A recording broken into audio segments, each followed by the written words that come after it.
Hey everyone. So today I would like to tackle anticipation guides for my teacher demonstration. If my video messes up during this, I apologize. I live in the country and my Wi-Fi is horrible. So just bear with me. So anticipation guides are something that I was introduced to early on in teaching. They're kind of like at the beginning of the KWL, what do you know? And this helps not only give teachers an idea of what needs to be taught, but also helps prime students thematically on ideas or concepts or issues that we're going to be tackling when we read fiction and nonfiction. And so I really enjoyed anticipation guides, but I found there to be a lot of drawbacks to them as well. One of the first drawbacks that I saw with anticipation guides is that they didn't all incorporate writing. And so you can say, yes, I agree, yes, I disagree, but you don't put a whole lot of thought into coloring in a bubble. And so then I wanted to add the writing component.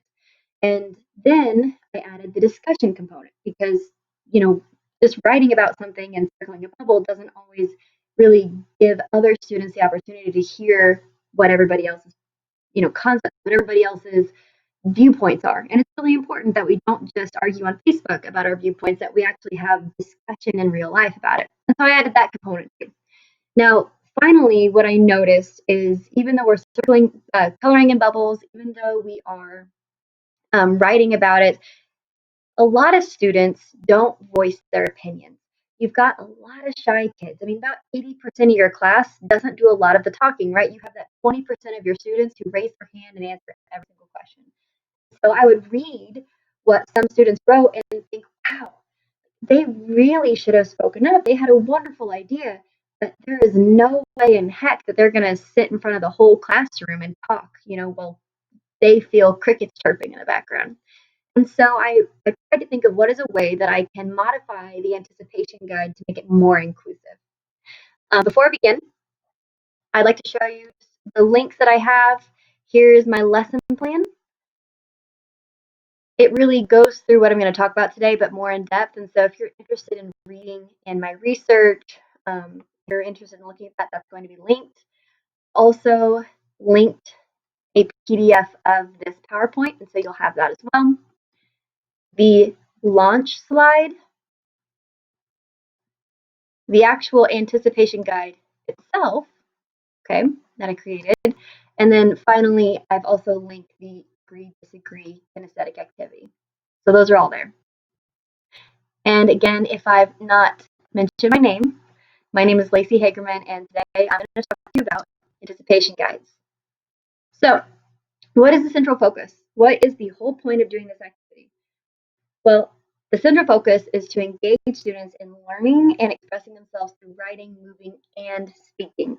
And in this way, I try and include as many learners as I possibly can. And we'll talk about that more in a minute. So what are some standards and objectives? Because, Common Core, right? If it doesn't have a Common Core standard, why are you doing it? Well, here's the first Common Core standard, and I only have two. And the reason for me only having two is I really like to limit them. I know that this lesson could hit a bunch of different ones, but these are the ones that they really, really, really hit. And whenever you're talking to an evaluator, it's really, I think, better to have more depth rather than width, if that makes any sense to you. So the first is a writing standard. Write arguments to support claims in an analysis of substantive topics or text using valid reasoning. And here is my objective.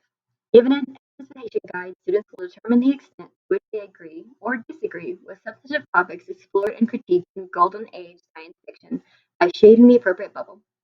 Students will then select two of the statements they feel most strongly about and create a 7 to 10 sentence argument in support of each claim. The other standard is speaking and listening, and that's initiate and participate effectively in a range of collaborative discussions, one-on-one in groups, and led with diverse partners on grades 9 through 10 topics, texts, and issues, building on others' ideas and expressing their own clearly and persuasively. The objective that I've written for this standard is, given their completed anticipation guides and visual directions via PowerPoint, students will participate in a discussion of Golden Age science fiction themes by moving about the room and voicing their opinions in one-on-one, small group, and whole group discussion. And I'll kind of talk about these more as we go. Here's some of the research. Again, if you want to read my full research, like the paragraphs that I wrote, you can look at my lesson plan. I did not put that there. You're welcome. But The reason that I do anticipation guides is because they encourage reflection, they activate prior knowledge, they promote interest, encourage higher level thinking, prepare critical reading, which is really important. You don't want kids to passively read this stuff. Oh, it's a good story. Let me answer multiple choice question about what color someone's hat was. No, I want them to read critically. Why did the author write this? What was the point?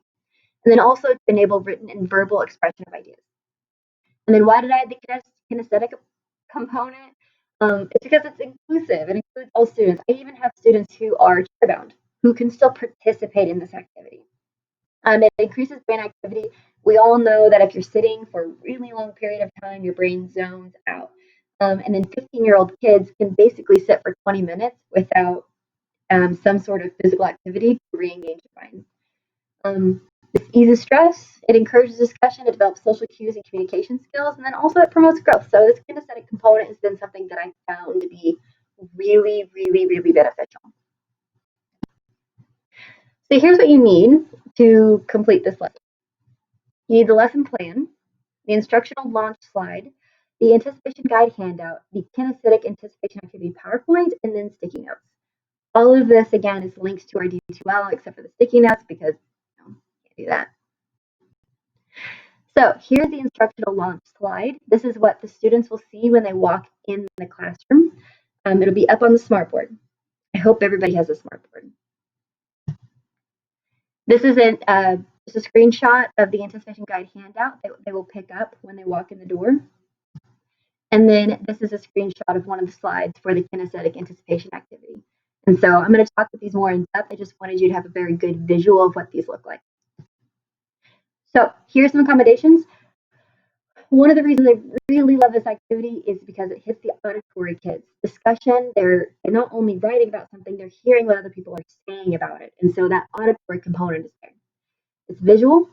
They are looking at text, they're looking at questions, they're looking at the room and the board, and so it really is bringing it in that way. It's textual because they're writing. Okay, some people, I know I'm this way. I can write something out 5 times and it sticks with me.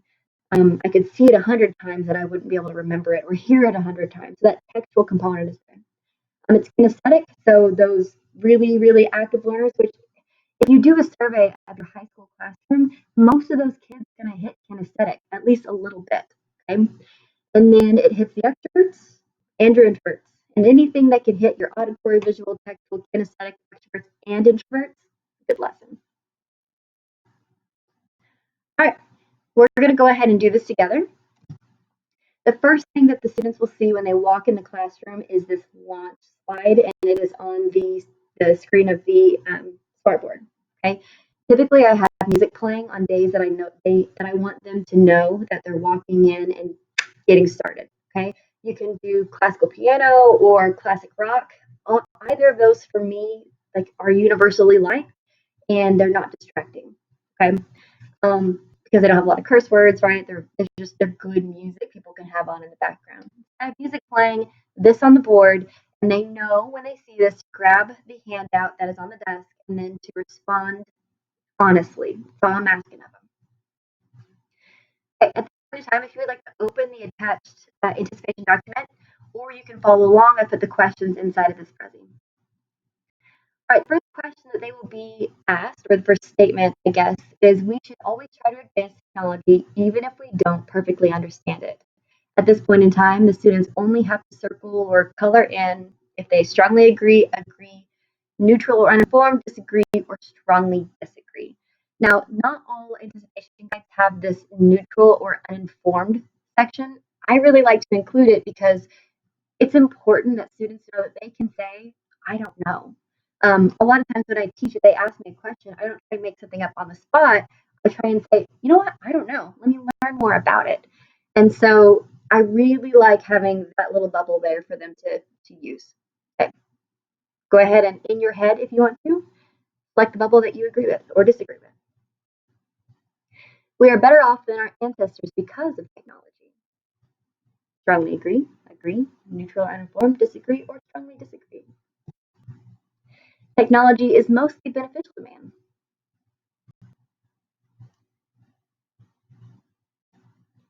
Technology can be harmful to man.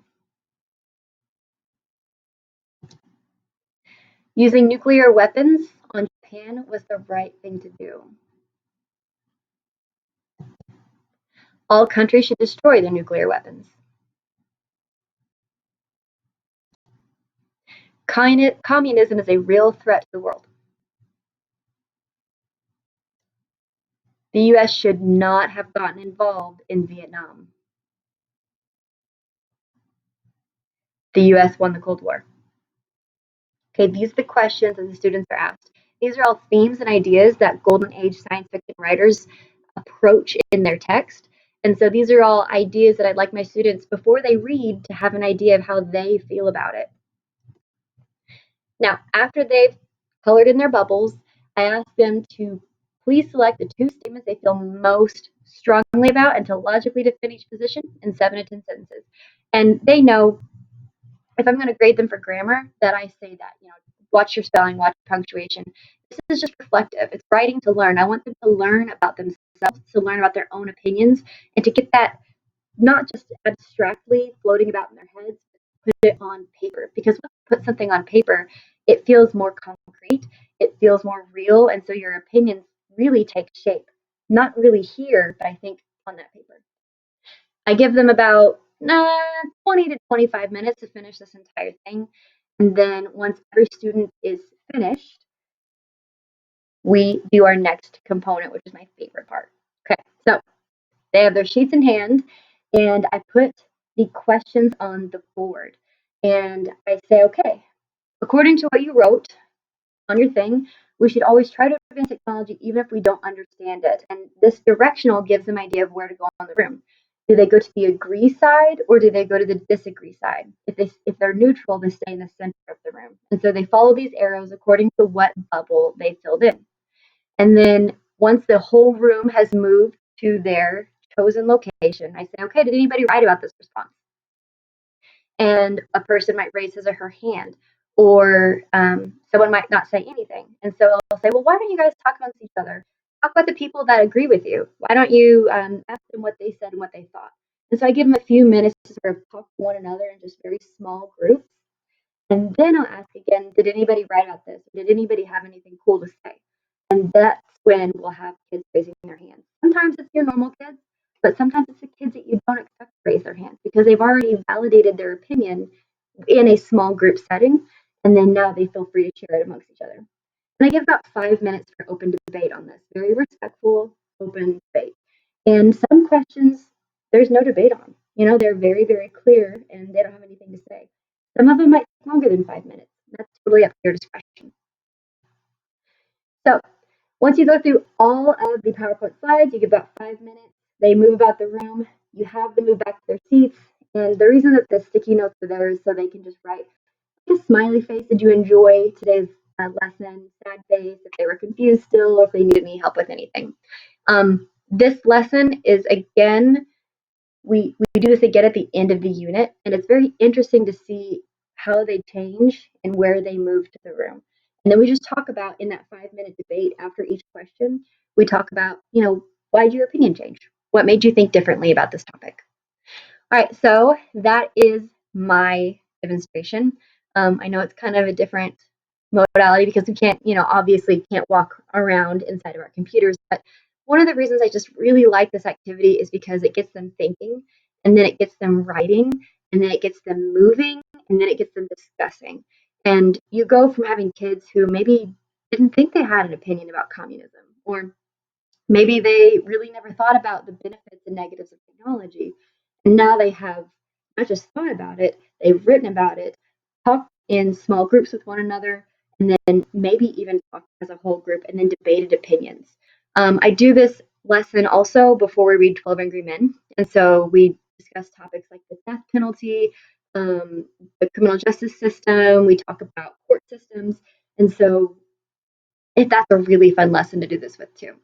I think this could be used in all sorts of content. It could be used in history. It's definitely useful in English as far as approaching themes. I don't know. I think it could probably be pretty easily used in a current events class, but science might be more difficult.